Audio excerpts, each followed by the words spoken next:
नमस्कार, welcome to Inside Study Forum. आप सभी का स्वागत है इनसाइड स्टडी फोरम परिवार में। आज के वीडियो में हम बात करने वाले हैं डीएलएड थर्ड सेमेस्टर का साइंस का कोर्स। और हम लोगों ने पिछले वीडियो में चैप्टर स्टार्ट किया था जिसमें हम लोगों ने ग्लैंड्स के बारे में यानी हम लोगों ने ग्रंथियों के बारे में बात की थी और उसी को हम कंटिन्यू करते हैं। ये उसका पार्ट 2 होगा। तो आप लोग अगर पार्ट 1 को नहीं देखे हैं तो आप लोग पहले पार्ट 1 को ज़रूर देखिए, उसके बाद में फिर इसको देखिएगा। इस पार्ट में हम बात करेंगे विशेष रूप से मनुष्य में विभिन्न अंतःस्रावी जो ग्रंथियां हैं उनके द्वारा जो विभिन्न प्रकार के हार्मोन्स निकलते हैं और उन हार्मोन्स के कौन कौन से प्रभाव हैं। तो हम यहाँ पे इस वीडियो में बात करेंगे कि कौन कौन से हमारे शरीर के अंदर महत्वपूर्ण अंतःस्रावी यानी एंडोक्राइन ग्लैंड्स पाई जाती हैं, जिनका हमारे शरीर में किस तरीके से योगदान होता है, कौन कौन से हार्मोन्स वो निकालते हैं और कौन कौन से वो हमारे शरीर पर प्रभाव डालते हैं। और यहाँ से क्वेश्चंस भी आपके एग्जाम में आ सकते हैं। तो जितने भी इम्पॉर्टेंट ग्लैंड्स हैं उन सब की हम बात करेंगे। उससे पहले एक छोटी सी इन्फॉर्मेशन है। पिछले वीडियो में हम लोगों ने बात किया था विशेष रूप से ग्रंथियों के बारे में कि कौन कौन सी ग्रंथियां होती हैं, और इसमें हमने बात की थी अंतःस्रावी और बात की थी हमने बहिःस्रावी ग्रंथियों के बारे में। इसको आप लोग जरूर देखिएगा। फिर हमने बात की थी हार्मोन्स के बारे में कि हार्मोन क्या होते हैं और हार्मोन का क्या कार्य होता है, तो सब कुछ हमने समझा था। तो इसमें हम बात करते हैं एक एक करके अलग अलग ग्रंथियों के बारे में। शुरू करते हैं। सबसे पहले बात करते हैं कि पिट्यूटरी ग्लैंड यानी पीयूष ग्रंथि से कौन कौन से हार्मोन्स निकलते हैं। वैसे तो यहाँ से कई हार्मोन्स निकलते हैं, लेकिन ये कुछ इंपॉर्टेंट हार्मोन्स हैं जिनकी हम बात करेंगे। जैसे सबसे पहले हम बात करेंगे कि एसटीएच हार्मोन जो होता है वो क्या होता है। देखिए, एसटीएच का मतलब होता है सोमैटोट्रोपिक हार्मोन। तो इसको हम इस तरीके से भी लिख सकते हैं, सोमैटोट्रोपिक हार्मोन। ये क्या करता है, इसका मेन काम होता है कि कोशिकाओं की वृद्धि व नियंत्रण करता है। इसका मतलब कि हमारे बॉडी के अंदर जो सेल्स होती हैं, जो हमारी कोशिकाएं होती हैं, उनको उनकी ग्रोथ करता है और उनको कंट्रोल करता है, उनको नियंत्रित करता है। इसी हार्मोन को हम एक और नाम से जान सकते हैं। जैसे इसको हम बोल सकते हैं कि मानव वृद्धि हार्मोन। इसको हम मानव वृद्धि हार्मोन भी कह सकते हैं, क्योंकि हमारे मानव की जो वृद्धि है, जो ग्रोथ है, उसके लिए जिम्मेदार होता है। तो एक प्रकार से क्या है, ह्यूमन ग्रोथ हार्मोन ये होता है।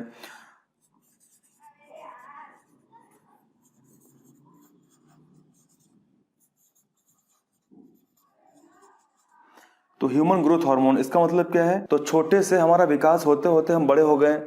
अगर हमारे बचपन में हमारे शरीर में अगर ये हार्मोन बहुत कम मात्रा में निकलता, जैसे अगर ये मानव वृद्धि हार्मोन जिसको हम बोलते हैं सोमैटोट्रोपिक हार्मोन, अगर ये हमारे शरीर में बहुत कम मात्रा में निकलता तो उससे हम बौना हो सकते थे, यानी बौनापन जो होता है, बौनापन वो आ सकता था। लेकिन हमारे शरीर में हार्मोन निकला तो हमारी हाइट और हमारा शरीर का डेवलपमेंट होता चला गया। वहीं पे अगर ये हार्मोन अधिक मात्रा में शरीर में निकलना शुरू हो जाता है, अधिक मात्रा में, तो हमारे सेल्स में ज़्यादा विकास होता है। इसका मतलब कि हमारी जो हाइट है वो ज़्यादा हो सकती है, जो इसको हम बोलते हैं विशालकाय। तो उससे क्या होता है कि विशालकाय शरीर बन सकता है हमारा।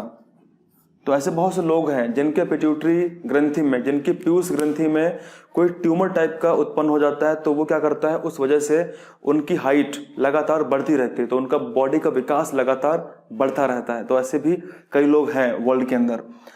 तो आई होप कि आप लोग समझ गए होंगे कि किस तरीके से हमारे बॉडी में ये सोमैटोट्रोपिक हार्मोन कार्य करता है। तो अब हम बात करते हैं जो हमारा दूसरा हार्मोन है वो है ACTH, यानी इसको हम बोलते हैं एड्रीनो कार्टिकोट्रोपिक हार्मोन। तो इसे हम क्या बोलते हैं, इसको हम बोलते हैं एड्रीनो कार्टिकोट्रोपिक हार्मोन। ये हमारे बॉडी में एक विशेष, अब देखिए यहां से आप एक चीज हिंट ले सकते हैं कि भाई एड्रीनो, इसका मतलब क्या है, एड्रीनल। जैसा हमने पिछले वीडियो में बात किया था कि हमारे शरीर के अंदर कुछ ग्रंथि होती है। जैसे अगर मैं आपको यहाँ पे कोशिश करूँ दिखाने की, तो हमारे शरीर में जो वृक्क होते हैं वो कितने होते हैं? वो 2 होते हैं। ये हमारे दोनों किडनी हैं, दोनों हमारे ये वृक्क हैं। और इन वृक्कों के ऊपर टॉप पे, सबसे ऊपर शीर्ष पर कुछ इस तरीके से संरचना पाई जाती है। इस संरचना को हम अधिवृक्क कहते हैं, इसे हम अधिवृक्क कहते हैं, यानी इसी को हम बोलते हैं एड्रिनल ग्लैंड। यही हमारी अधिवृक्क ग्रंथि होती है। और हमारे बॉडी में खासकर विशेष रूप से जब हम तनाव में होते हैं, जब हम स्ट्रेस में होते हैं, तो हमारे शरीर के अंदर इन ग्रंथियों से हार्मोन्स निकलते हैं और हमारे शरीर में तनाव को कम करने का प्रयास करते हैं।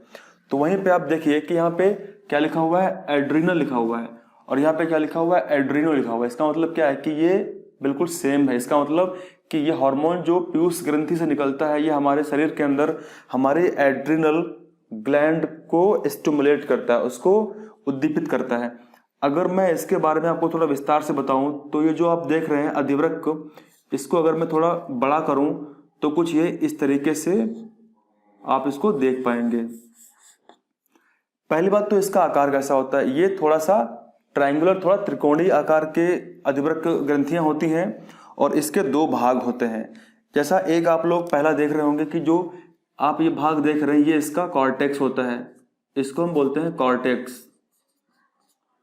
और इसके अंदर का एक भाग होता है जिसको हम बोलते हैं मेडुला। तो हमारी जो अधिवृक्क ग्रंथियां होती हैं ये 2 होती हैं, और इसके अगर हम अंदर की बात करेंगे तो इसका जो अंदरूनी भाग है उसको हम बोलते हैं मेडुला, और इसका जो बाहरी भाग है उसको हम कॉर्टेक्स बोलते हैं। और कॉर्टेक्स को हिंदी में बोलते हैं एड्रिनल बलकुट, यानी इसका जो बाहरी भाग है उसको क्या बोलते हैं? एड्रिनल बलकुट उसको हम बोलते हैं। ये क्या करता है? एक विशेष हार्मोन को रिलीज करता है, जैसे वो हार्मोन है कार्टिसोल। ये एक विशेष हार्मोन को रिलीज करता है। फिलहाल तो ये 3 हार्मोन्स को रिलीज करता है, लेकिन यहाँ पे हम बात करेंगे मुख्य रूप से कार्टिसोल की। तो जो कार्टिसोल हार्मोन है वो कहाँ से रिलीज होता है? हमारी अधिवृक्क ग्रंथि के जो बाहर वाला भाग है कॉर्टेक्स, इससे रिलीज होता है। ये करता क्या है? ये हमारी बॉडी के अंदर जो हमारा शारीरिक जो तनाव होता है उसको नियंत्रित करने का प्रयास करता है। अब देखिए यहाँ पे लिखा हुआ है एड्रिनोकार्टिकोट्रोपिक हार्मोन, यानी एक ऐसा हार्मोन जो हमारे एड्रिनल बलकुट से निकलता है, और उससे निकलने वाले जो स्राव होते हैं, स्राव का मतलब होता है सिक्रीशन, यानी उससे निकलने वाले जो पदार्थ होंगे, जो हार्मोन होगा, उसको नियंत्रण करता है। इसका मतलब क्या है कि हमारे कॉर्टिसोल लेवल को नियंत्रित करता है। तो इसका काम क्या होता है? इसका काम ये होता है कि हमारे शरीर के अंदर जो हमारी शारीरिक तनाव है, जो हमारा फिजियोलॉजिकल स्ट्रेस होता है, उसको कंट्रोल करने का प्रयास करता है। तो आई थिंक आप लोग समझ गए होंगे कि किस तरीके से ACTH हमारे शरीर में कार्य करता है। इसके आगे हम बात करते हैं ADH के बारे में। अब देखिए ADH की अगर हम बात करें तो ADH का मतलब क्या होता है?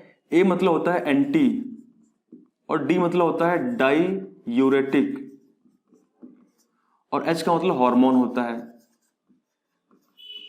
इसका मतलब क्या हो गया? Anti diuretic hormone, ADH।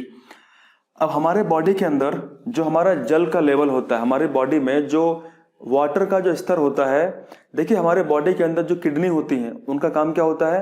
Kidney का काम होता है कि हमारे बॉडी में जो वाटर लेवल है उसको मेंटेन करके रखना। अगर किडनी सही तरीके से काम नहीं करेगी तो हो सकता है कि वाटर लेवल का लॉस होता रहे यूरिन के माध्यम से। अब ये करता क्या है? शरीर में जल संतुलन, वाटर बैलेंस जो होता है उसको मेंटेन करता है, यानी अर्थात वृक्क यानी किडनी द्वारा जो मूत्र यूरिन जो बनती है उसको नियंत्रित करता है। इसी हार्मोन को हम एक और नाम से जान सकते हैं, यानी ADH को, एंटी डाई यूरेटिक हार्मोन को हम एक और नाम से जान सकते हैं। जैसे इसको हम बोल सकते हैं वैसोप्रेसिन, इसको हम वैसोप्रेसिन भी कह सकते हैं। तो आप लोग जरूर ध्यान रखेंगे कि वैसोप्रेसिन ये वही हार्मोन है जिसको हम बोलते हैं एंटी डाईयूरेटिक हार्मोन। ये हमारे बॉडी में क्या करता है, देखिए हमारे बॉडी में कुछ ऐसे पेशेंट होते हैं जो खासकर कार्डियो पेशेंट होते हैं, जो हृदय के रोगी होते हैं, तो उनके शरीर में यदि ये हार्मोन नहीं बनता है तो डॉक्टर उनको ये हार्मोन एज ए टैबलेट के रूप में देता है, जिसको हम बोलते हैं वैसोप्रेसिन।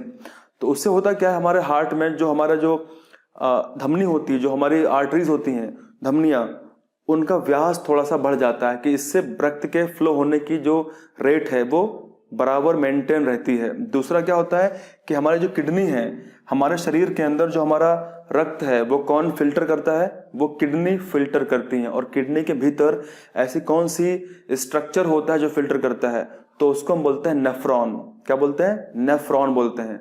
नेफ्रॉन वास्तव में रक्त को फिल्टर करते हैं और हमारे शरीर में पानी को के नियंत्रण को बनाए रखते हैं। तो यही काम किडनी करती है, ठीक है। अब बात करते हैं FSH के बारे में। देखिए FSH की अगर हम बात करें तो इसको हम बोलते हैं फॉलिकल। F का मतलब क्या होता है, F का मतलब होता है फॉलिकल और स्टिमुलेटिंग।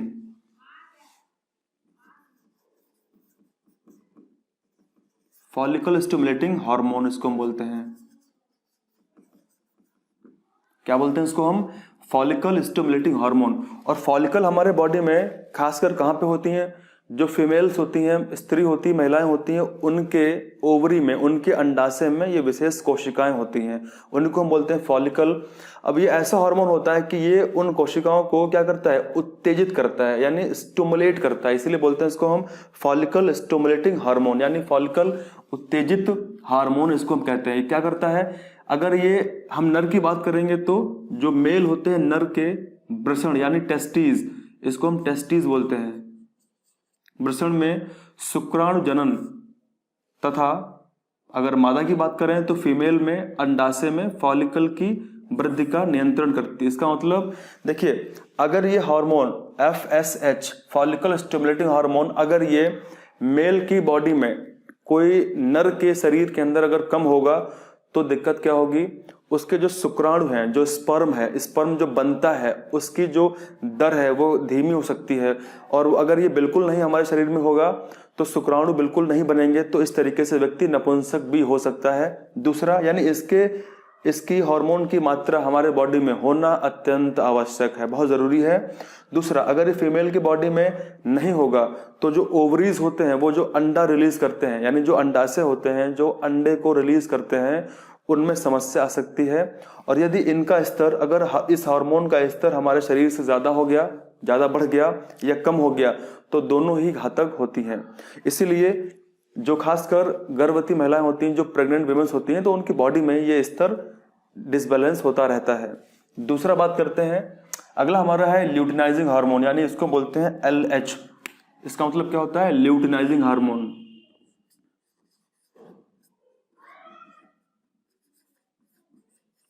ल्यूटिनाइजिंग हार्मोन, इसका भी लगभग वही काम होता है जो FSH का होता है, ठीक है। इसका भी वही काम होता है जो FSH का होता है। जैसे जो पीत पिंड यानी जो कार्पस ल्यूटियम होती है, ओवरी की हम बात कर रहे हैं, अंडाशय की बात कर रहे हैं, उसका निर्माण करता है। दूसरा, अगर बात करें मेल्स में तो जो वृषण होते हैं, जो टेस्टीज होते हैं, देखिए टेस्टीज जो होते हैं वो विशेष प्रकार का एक हार्मोन उत्पन्न करते हैं जिसको बोलते हैं एंड्रोजन, यानी जिसको हम बोलते हैं टेस्टोस्टेरोन। तो उस विशेष हार्मोन को ये उत्पन्न करते हैं। और तो यहाँ पे लिखा हुआ है कि वृषण से एंड्रोजन एवं अंडाशय से प्रोजेस्टेरोन को ये स्रावित करते हैं। जैसा हम जानते हैं फीमेल्स के अंदर जो महिलाएं होती हैं उनके शरीर में अंडाशय से, ओवरीज से मुख्यतः दो प्रकार के हार्मोन्स निकलते हैं। जैसे एक होता है एस्ट्रोजन हार्मोन, दूसरा होता है प्रोजेस्टेरोन हार्मोन। ये दोनों हार्मोन उनके लिए बहुत जरूरी हैं, उनके शारीरिक विकास के लिए, उनके अंडाशय के विकास के लिए और उनके जो गर्भवती का जो स्तर होता है उसके लिए बहुत जरूरी होते हैं। वहीं अगर बात करें मेल के अंदर तो जो टेस्टिस होती हैं, जो वृषण होता है, वो एक हार्मोन उत्पन्न करता है जिसको हम बोलते हैं टेस्टोस्टेरोन। वो हार्मोन मेल के बॉडी के लिए बहुत जरूरी होता है। अगर वो हार्मोन मेल की बॉडी में कम हो जाएगा तो जो मेल के जो कैरेक्टर हैं वो थोड़े से आपको प्रभावित दिखाई देंगे। जैसे मान लीजिए ऐसा मेल जिसके शरीर के अंदर टेस्टोस्टेरोन यानी जो एंड्रोजन हार्मोन होता है वो अगर नहीं निकलेगा तो उस व्यक्ति में जो मसल्स हैं, जो मांसपेशियां हैं, थोड़ी सी कमजोर हो जाएंगी। और यदि फीमेल के अंदर ये एंड्रोजन हार्मोन ज़्यादा हो गया तो फीमेल की जो क्वालिटीज़ थोड़ी होंगी वो थोड़ी मर्दाना टाइप की होना शुरू हो जाएंगी। तो इस तरीके से ये बॉडी को इफेक्ट करते हैं, बहुत ज़रूरी होते हैं। उसके बाद हम बात करते हैं जो हमारा लास्ट हार्मोन है वो है TSH, यानी इसको हम बोलते हैं थायरोट्रॉपिक हार्मोन। तो इस हार्मोन को हमने क्या बोला है, इसको हम बोलते हैं थायरोट्रॉपिक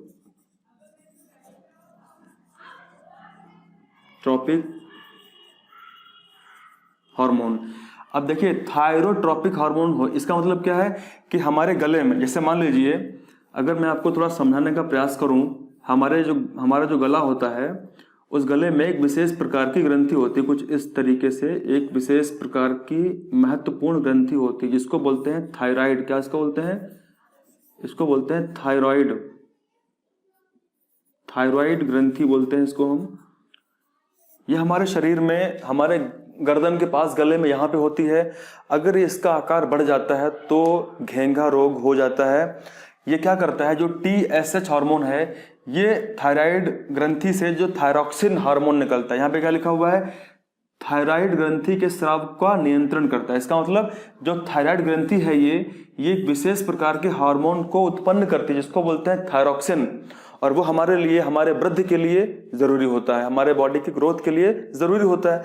तो उसको ये नियंत्रित करती है। तो ये थे वो 6 हार्मोन्स जो हमारे लिए इंपॉर्टेंट थे और हमने अच्छी तरीके से इन सभी हार्मोन्स के बारे में चर्चा की है। और आप लोग अगर चाहें तो इसका स्क्रीनशॉट खींच सकते हैं, या फिर अगर आप लोग इन सभी वीडियो लेक्चर्स का नोट्स बनाते हैं तो आप लोग ज़रूर अपनी कॉपी में इसको अच्छी तरीके से लिखें और वीडियो को 1 या 2 बार देखें ताकि आपको प्रत्येक बातें जो बताई गई हैं वो समझ में आए। और आपका कर्तव्य, अगर आपको वीडियोस अच्छे लगें तो आपका ये पूरा कर्तव्य है, दायित्व है कि आप लोग ज़रूर शेयर करें चैनल को ताकि मैक्सिमम से मैक्सिमम लोग जुड़ सकें। और अगर आप लोग मेरे पर्सनल YouTube चैनल से जुड़ना चाहते हैं जिस पे अभी कुछ कारणवश वीडियोस अपलोड नहीं हो पा रहे हैं, लेकिन अपलोड फ्यूचर में डेफिनेटली होंगे और यूपी टेट सी टेट से संबंधित वीडियोस अपलोड जरूर होंगे उस पर, तो उसका नाम है अविचल सर। तो आप लोग YouTube पर सर्च करेंगे अविचल सर और आपको वो मिलेगा चैनल, उसको आप सब्सक्राइब कर लें ताकि जब भी कोई वीडियो, स्पेशल वीडियोस अगर जब भी अपलोड किए जाएंगे तो आपको ज़रूर मिलेंगे। बाकी इनसाइड स्टडी फोरम पर आपको वीडियोस मिलते रहेंगे। Thank you very much. मिलते हैं अगले वीडियो में। Thank you, thanks a lot. जय हिंद।